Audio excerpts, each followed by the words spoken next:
As an urban mystery, the Toynbee tiles have fascinated fans of street art for more than 25 years. The tiles are about the size of license plates and are embedded in the streets of various cities. There are hundreds of these so-called Toynbee tiles, and all of them bear some version of the same cryptic message. Toynbee Idea in movie 2001, Resurrect Dead on planet Jupiter. New York, Washington, D.C., Baltimore, Chicago, St. Louis, even far away as Rio de Janeiro and Buenos Aires. He had this idea about people being resurrected from the planet Jupiter, something about the molecules. Dozens of new tiles have appeared in and around Philadelphia. It's rife with paranoia, everything that these tiles say, and yet they're so bizarre. They catch your eye, and once you've seen them, you start noticing them everywhere. This term has never been mentioned on the internet, ever. Well, stranger things have happened. Nah, that's not true. Nothing stranger has ever happened.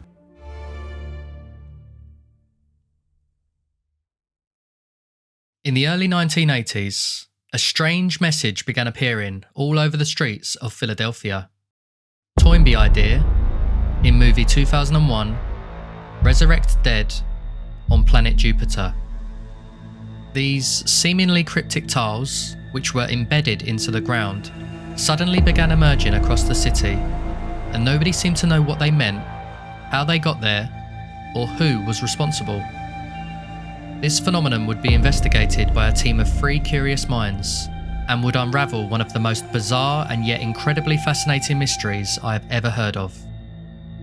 Before I start, I highly recommend that you all go and watch the documentary Resurrect Dead: The Mystery of the Toynbee Tiles by John Foy, which is what I'll be referring back to during this video. In 1994, a 17-year-old Justin Durr was walking along South Street, Philadelphia, when he stopped and noticed a message embedded into the pavement. At first glance, it looks to be a seemingly incoherent and fragmented sentence which references an impossible feat based in science fiction, but upon closer inspection, you can break it down into 4 parts.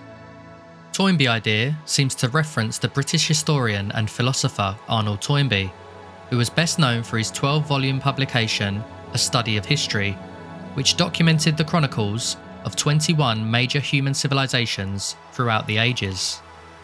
Movie 2001 references Stanley Kubrick's 1968 science fiction film 2001: A Space Odyssey, which explores multiple themes such as human evolution, artificial intelligence, space exploration, and time travel. Resurrect Dead suggests a call to action in the message, the concept of reviving those who have passed away. And finally, on planet Jupiter, the largest planet in our solar system and a gas giant with a mass more than 2.5 times that of all other planets in the Milky Way. Whether it was a marketing tool, street art, or maybe just a prank, the true meaning to this strange sentence was a mystery. 2 years later, after beginning work as a courier in the city, Justin began to notice more and more of these tiles scattered across the streets, and so began creating a record of their locations in a notebook.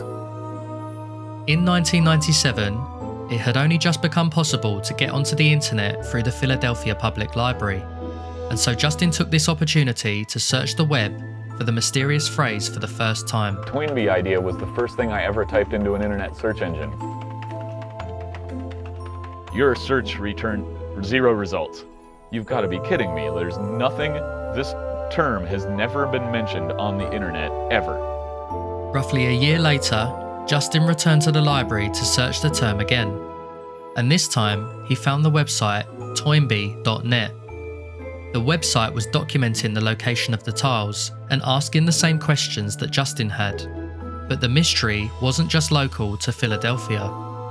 Plaques were found all over the East Coast and mainland America, from Boston to Kansas City, while some were even documented in capital cities across South America, including Chile, Argentina, and Brazil. Each tile consisted of the same main message moulded into the floor below, and everyone had the same questions: who, why, and how? Justin, now transfixed by this mystery, began travelling to various locations across America to photograph the tiles, which usually appeared on busy highways and rest stops. With hundreds of sightings spanning over 2 decades, nobody could explain their origins or meaning, and Justin was now fully invested in cracking this case.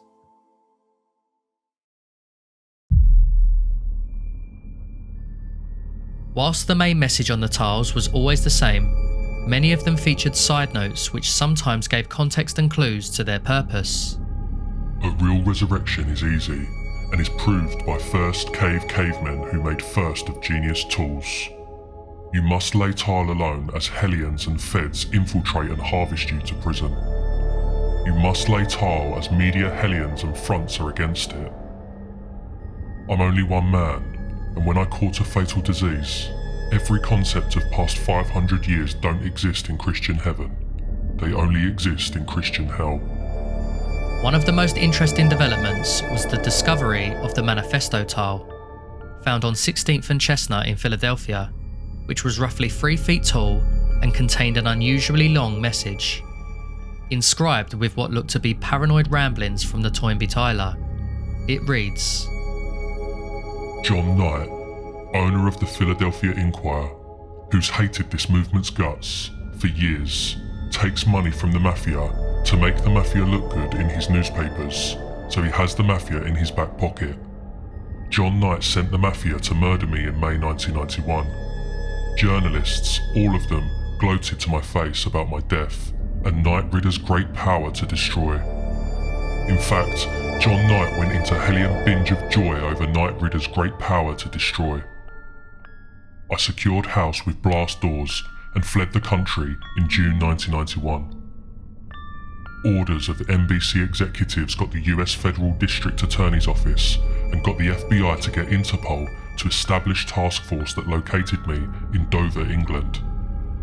When back home, Inquirer got union goons from their own employees' union to send down a sports journalist who, with a baseball bat, bashed in lights and windows of neighbourhood cars, as well as men outside my house. They are stationed there still, waiting for me. NBC, CBS, Group W Westinghouse, Time Warner, Fox, Universal, all of the cult of the Hellion, each were much worse than Knight Ridder ever was. In the winter of 2000, at around 4 AM, Justin was walking home after grabbing a snack when he noticed something in the middle of the road. It was a black, shiny, rectangular mound of tar paper which, when peeled back, revealed a freshly placed Toynbee tile. Knowing that the tile hadn't been there moments earlier, Justin leapt to his feet and began chasing the empty streets for the tiler, shouting Toynbee Idea at the top of his lungs, but unfortunately to no success. Justin was moments away from potentially solving the case, but had agonisingly missed the opportunity by merely a few minutes. By the mid-2000s, interest in the tiles grew in the media and online, and Justin was contacted by 2 other Toynbee sleuths who were investigating the phenomenon for themselves. Steve Wynick and Colin Smith, both moderators of the website which catalogues the mystery, teamed up to try and solve the case once and for all.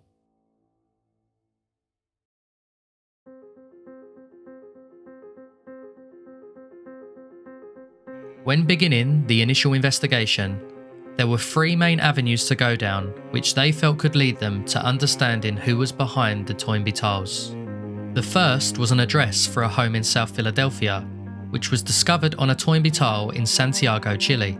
The second was an article from 1983 printed in the Philadelphia Inquirer, the same newspaper mentioned in the Manifesto tile. And the third was a play published in 1985 titled 4 AM by playwright and film director David Mamet. On the tile found in Santiago, Chile, a specific address for a house in Philadelphia was clearly written, unlike the usual messages found on the tiles across America. The team decided to head here first and see if they could contact the person at the property, but they soon realised that whoever lived there was not willing to answer the door to them, which was reinforced with multiple padlocks. After speaking with local residents in the area, they learnt that the occupant's name was Severino, or Sevi, Werner, who was described as being very intelligent but very quiet and a hard guy to talk to. The team tried multiple times to get through to Sevi, knocking on his door and calling his phone, but unfortunately got no response. They did eventually get through to Sevi's mother on the phone, who believed that her son had nothing to do with the tiles and had never been to South America due to a lung condition. They do also learn of a man named Julius Paroli who lived at the address prior to Sevi in the late 80s and went by the name Railroad Joe. After doing some digging, the team learned that Railroad Joe worked for Conrail in Philadelphia, and interestingly, Conrail train lines passed through exactly every city that had a tile in North America. It was also reported that he worked on a railroad that was shipping a large telescope destined for an observatory in Chile, a country where other Toynbee tiles were discovered. Despite this evidence linking Julius Paroli as the tiler, he unfortunately died on March 24, 1987, ruling him out from the investigation completely, as new tiles were being placed long after his death. Despite not solving the riddle on their first attempt, they did manage to make a groundbreaking discovery which had never been recorded before. All around the surrounding blocks, they found what looked to be test tiles, with letters plastered randomly into the pavement below. Justin concluded that, if the tiler wasn't Severino or Julius, it must have been someone who lived at the address previously. One user on one of the website's forums mentioned seeing a newspaper article in the Philadelphia Inquirer back in 1983, which made references to the messages on the Toynbee tiles. Justin and the team visited the Philadelphia Public Library and found an article dated Sunday the 13th of March 1983, titled Theories. Wanna run that one by me again? by columnist Clark DeLeon. The article discusses a phone interview that DeLeon had with a man going by the name James Marasco, and reads as follows. Call me skeptical, but I had a hard time buying James Marasco's concept that the planet Jupiter would be colonized by bringing all the people on Earth who had ever died back to life, and then changing Jupiter's atmosphere to allow them to live. Is it just me, or does that strike you as hard to swallow too? Marasco says he is a social worker in Philadelphia, and came across this idea while reading a book by historian Arnold Toynbee, whose theory on bringing dead molecules back to life was depicted in the movie 2001: A Space Odyssey. There are no scientific principles I've found that can make this possible, Marasco said, especially colonizing the planet Jupiter, which has a very poisonous atmosphere. The possibility of giving that planet an oxygen atmosphere is beyond even science fiction writers' imaginations. Now, that quote may sound as if Marasco doesn't believe it can be done, but that's not true. He thinks that between Toynbee and Stanley Kubrick there is a way to pull it off. That's why he's contacting talk shows and newspapers to spread the message. He's even founded a Jupiter colonization organization called the Minority Association, which he said consists of me, Eric, Eric's sister who does the typing, Frank. You may be hearing more from Marasco, but then again, you may not. This discovery opened up a whole new set of leads, but also some new questions. Who was James Marasco, and is he the Toynbee tiler? Did he really believe in colonising planet Jupiter and raising the dead? What is the Minority Association, and how many people are involved? If someone is doing the typing, are there undiscovered documents? Justin emailed DeLeon about the article to see if he could find out more information about Marasco, who responded with, I think that Marasco said he lived in Fishtown or Kensington, which are working class, mostly white neighbourhoods that run along the Delaware River north of Center City. He sounded blue collar, proud of his education, certain of this information, but not confident of his presentation to me, or rather to the Inquirer. He had a soft, bass voice, which was definitely Philadelphia working class. And that's about it, my friend. After searching through archives of old telephone directories, the only James Marasco they could find from Philadelphia didn't live in Fishtown or Kensington, but in the northwest of the city, in a neighbourhood called Chestnut Hill. The Cincinnati City Beat had already interviewed James Marasco back in 2001 regarding the Toynbee tiles. They spoke with Marasco's wife over the phone, who explained that her husband had had his voice box removed and therefore couldn't have spoken to De Leon over the phone. This, alongside the fact that Marasco would have been around 70 to 80 years old when the tiles were placed across America, ruled this James Marasco out as the tiler, but didn't explain the call that another James Marasco had with Clark De Leon decades prior. In 1985, a one-act play was published titled 4 AM by renowned playwright David Mamet. During the play, a radio host receives a call from a man promoting his idea of bringing the dead back to life on planet Jupiter, referencing concepts found in the film 2001: A Space Odyssey and the works of Arnold Toynbee.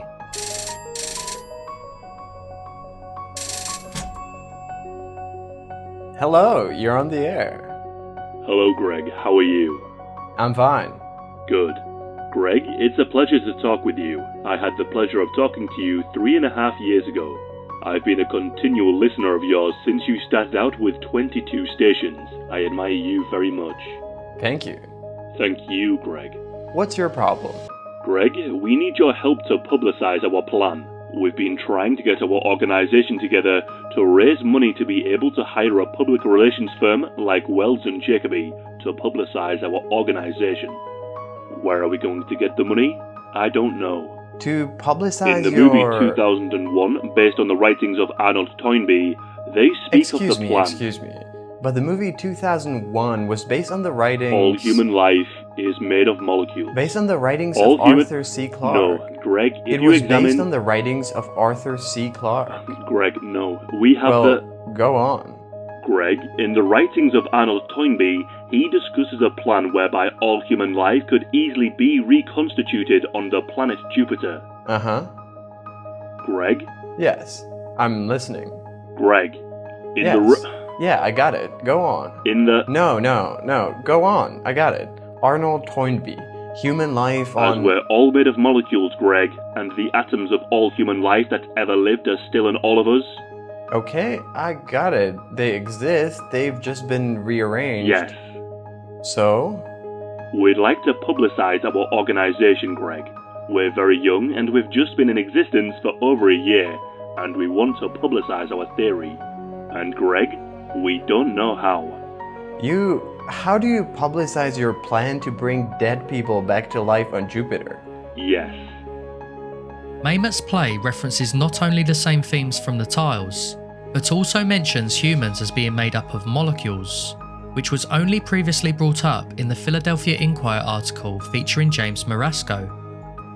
Mamet wrote 4 AM in 1983, the same year as De Leon wrote the article in the Inquirer, but the play was only made public for the first time when it was published in 1985, meaning nobody knew of Mamet's fiction prior to it being printed. Justin concluded therefore that Mamet's play and De Leon's interview with James Marasco didn't involve any collusion, but due to the eerie similarities, there must be some connection somewhere in the mystery. Mamet himself insisted that his play was complete fiction and not based on a real call into a radio station. People used to ask me where I get my ideas, and I would always say, I think of them. There was no call on the radio, I made it up. The team were now left with the following questions. Who is the Toynbee tiler? How do they discreetly leave hundreds of tiles across North and South America without being caught? How is the Philadelphia address and the test tiles linked? What is the so-called minority association, and are there any documents? And how are David Mamet's play and Clark De Leon's article connected to the mystery? Justin, Steve and Colin had more information than they had ever had previously, but with that came more questions and very little progress into learning the answers. In 2006, the Toynbee investigators were given access to hundreds of emails spanning from 1999 to see if there are any further clues or leads that they could gather. Amongst the plethora of conspiracy theories that were received, they learnt that many people remembered seeing the tiles back in the early 80s. and that previous documentary teams had already tried and failed to solve the mystery themselves. One email was from a man named Joe Raimondo, who claimed that, in 1985, he witnessed a mysterious broadcast on his TV back when he lived in Philadelphia. Look, I got a real story here because I heard this. I was watching Eyewitness News at 11 o'clock on Channel 3. I was by myself, kind of in the dark, just like chilling out. All of a sudden, I heard this thing about Toynbee's conception of Clark's 2001 or whatever it was. Like the television newscasters talking, and all of a sudden, like they kind of faded out, and then this voice comes in, you know, and then they said it real fast, and then there's like all this static, and then it went away. Somebody hijacked the TV news, and they're beaming this Toynbee Idea thing at me. Like it took me a minute to like get my head together, like what's going on here. So I thought I got to find out what's going on here. So I called Channel 3. I called them up. I'm like watching your news, and I just heard this thing about Toynbee, and the person who's the operator is like, yeah, well, you're not the only one. This was a remarkable revelation for Justin and the team. Not only was the Toynbee idea being broadcast through tiles on the street and in other forms of written media, but it was now intercepting terrestrial television and being beamed directly into people's homes. The more that the investigators began to learn about the case, the more unusual and bizarre it became. Another email explained how wheat-pasted flyers containing the same Toynbee message were spotted all over the city in the early 80s. The only difference here, however, is that printed alongside it was a pirate shortwave radio address, something that was never seen previously on the tiles. Knowing that they now had a new avenue to explore, the Toynbee investigators tried to tap into the shortwave radio community to find answers, and so attended the 2006 Shortwave Listening Convention to see if anyone remembered hearing anything regarding the Toynbee idea. They spoke to numerous people at the event, and even put out a broadcast on pirate radio, before finally speaking with a man named John T. Arthur, who had an earth-shattering revelation. You were saying you remembered something about the shortwave broadcast? Well, they contacted me to use my post office box for a mail drop. Did he mention anything about a group, like the Minority Association? Yeah, I recall that name too. Really? Do you remember any of the names of the people that contacted you? If you could rattle off some names, it might jog my memory about... Severino, Civi, Verna. Yeah. About that first try. Sevi Verna, the man who lived at the address in Philadelphia which was written on the tile in South America. This was the confirmation that Justin, Colin and Steve had all been waiting for. They were now almost certain who the Toynbee tiler was, and it just so happened to be the first person they tried to contact. That answered the whodunit, but there were still questions that needed to be concluded.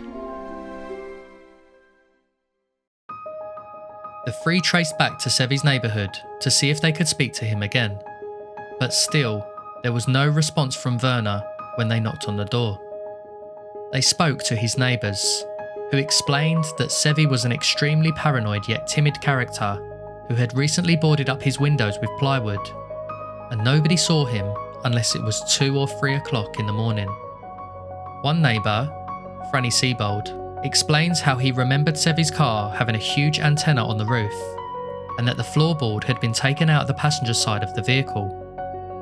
When Sevi drove around the neighbourhood, the TV signal would be interrupted briefly, and the Toynbee message would phase through the static screen before disappearing.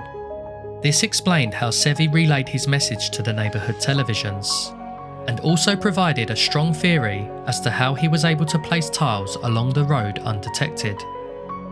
With no floorboard in the passenger side of the car, Sevi was able to place a tile in the road whilst the car was stationary, and quickly drive off before anyone had noticed, leaving his message behind to fuse into the ground.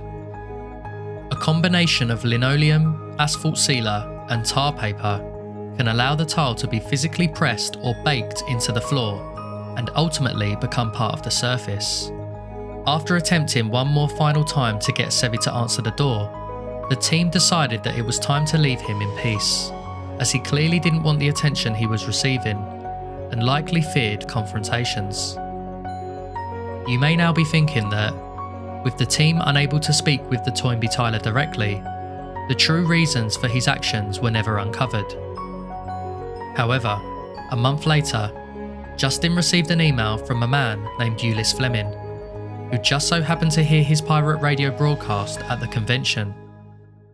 Ulyss had the answers they were looking for. As a child, Ulyss was travelling home from Baltimore to Philadelphia, listening to a shortwave broadcast on the radio, when he began to hear something unusual.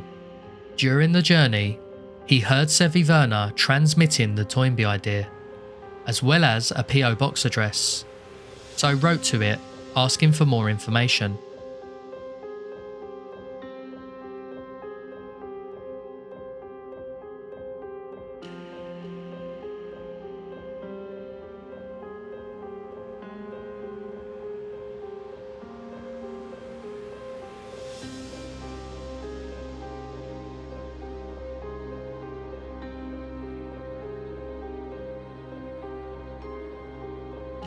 Between January and June 1979, by a complete accident, I discovered a piece of writing by the historian Arnold Toynbee in a library book, where Toynbee explained his belief in the ability of science to bring every dead molecule of every dead human being of past history back to life again through scientific means. This organisation, the Minority Association, is composed from a set of instructions from one of Toynbee's writings. Our goal is to make the rebirth of all human beings of past history occur on the planet Jupiter, as a finale to Toynbee's claim science can do anything God can do.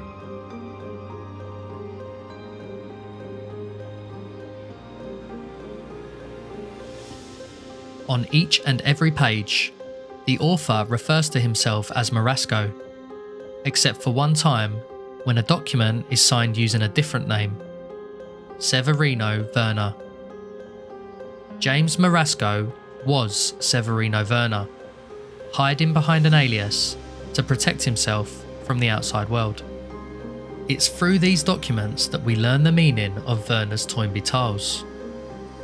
He believes that Arnold Toynbee had left specific instructions to the world to attempt to find a way of building an afterlife for everyone who had died through scientific means, and that Kubrick's 2001 A Space Odyssey is based on this idea.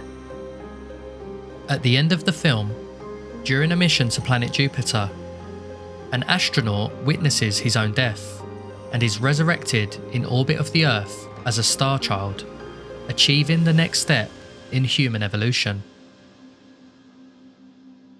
Werner combined these two concepts together, and thus, the idea was born.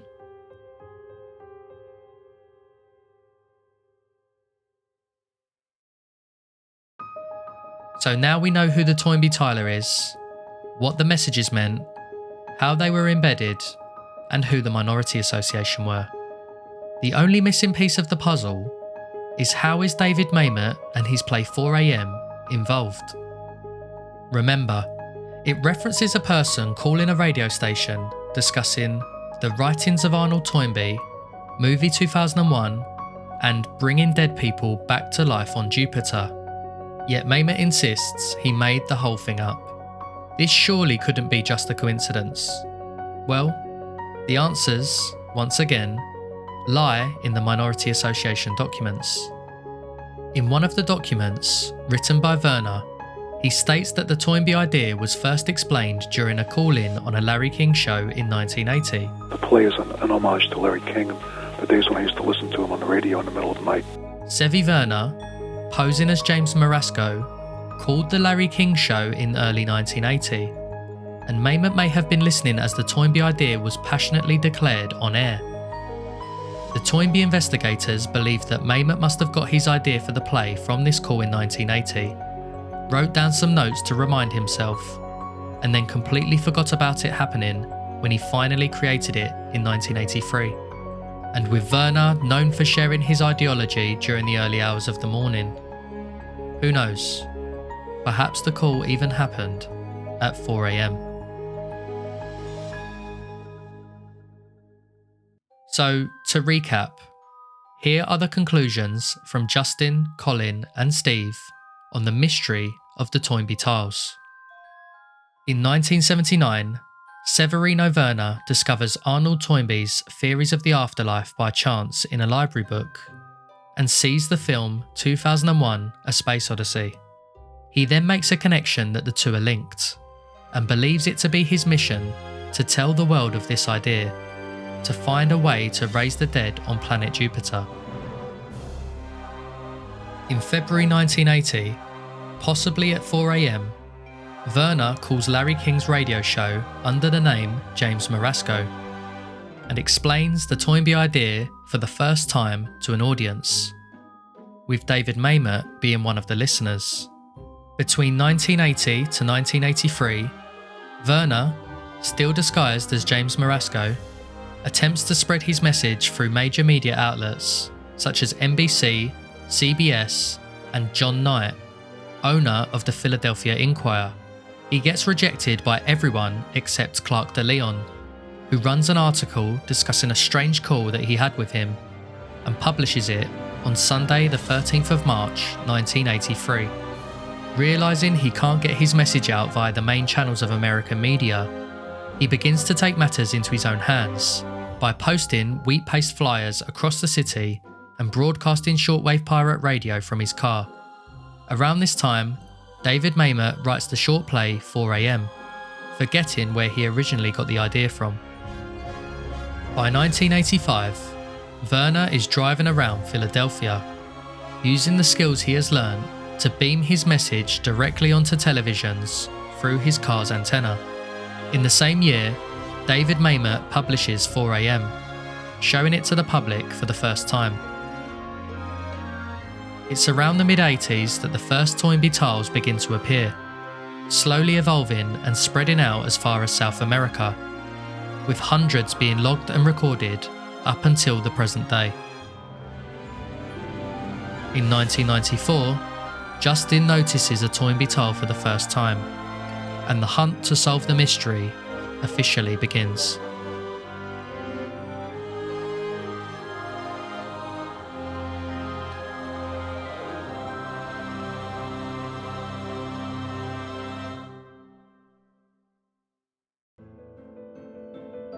With the case now seemingly solved, Justin attempted one last time to write a letter to Werner in the hopes that they may be able to speak with him and know conclusively that their theories were correct.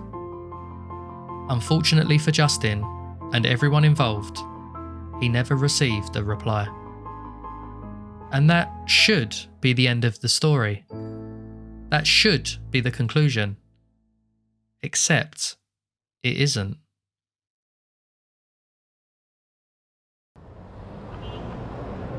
In spring of 2007, Justin was taking a bus journey in South Philadelphia. As he passed the neighbourhood where Sevi Werner supposedly lived, a man got on and took a seat in front of him. I had an encounter with who I assumed to be the Toynbee tile culprit. The man looked a similar age to what Sevi would be, and Justin claimed his mannerisms seemed to suggest someone who was wrapped up in their own thoughts or on an introspective mind trip. They notice each other as they get off the bus and share a tense and uncomfortable moment of eye contact. This was the moment that Justin had been waiting over a decade for, a chance to finally speak with what could be the elusive Toynbee Tiler. But instead of taking that opportunity, he decided against it. He had already tried to speak with Sevi multiple times, and he knew from previous attempts that he didn't want to open up about the tiles. Rather than pester or distress someone who clearly wanted to be left alone, Justin decided it was time to stop pursuing him for good.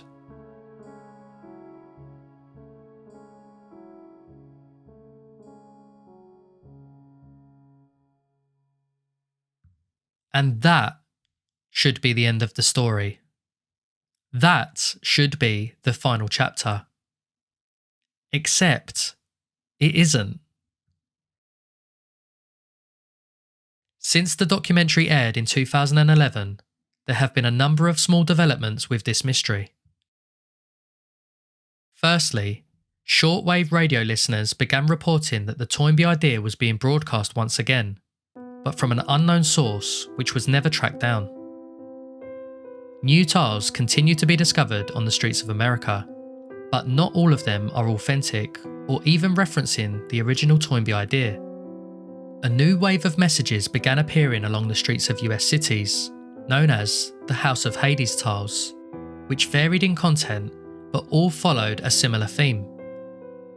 Mimicking the style of the Toynbee tiles, the tiler references to themselves as one man against the media machine, and seems to be accusing the media of having a destructive agenda against society. In some cases, the text will read that the tiles are made from the ground bones of dead journalists, whilst others show signs of a Polish connection, with words translating to Holy Death and Bring Me a Journalist's Hand. The only non-American House of Hades tile spotted by a Reddit user is, strangely, in Tokyo, Japan, embedded on the Shibuya crossing, one of the busiest and most famous crossings in the world.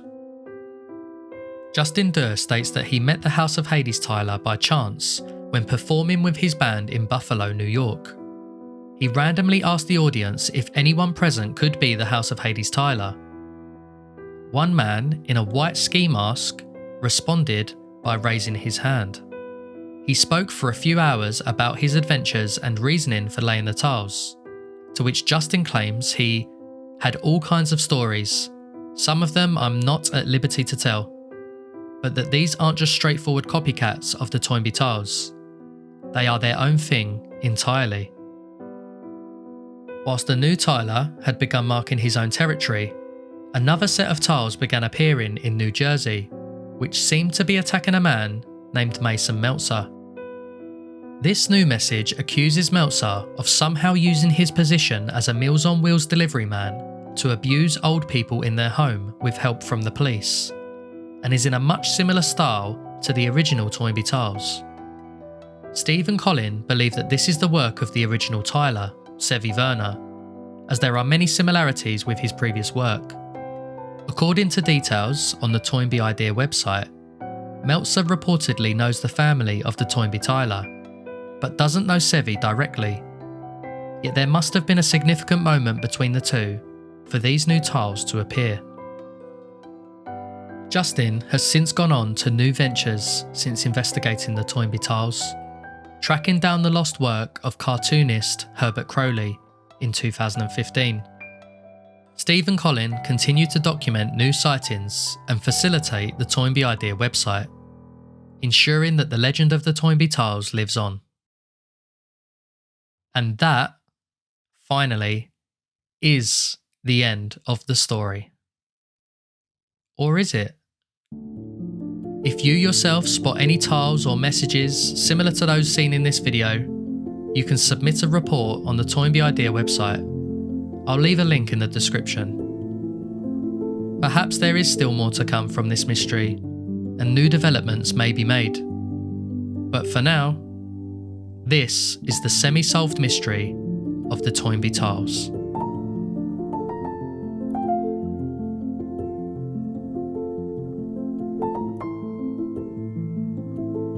If you like this video, make sure to leave a like and hit subscribe. I want to say a massive thank you to the guys that featured in this one: Fascinating Horror, Disturban and Disinfluence. You should definitely go check out their channels, they all make amazing content. Thanks again for watching, I'll see you on the next one.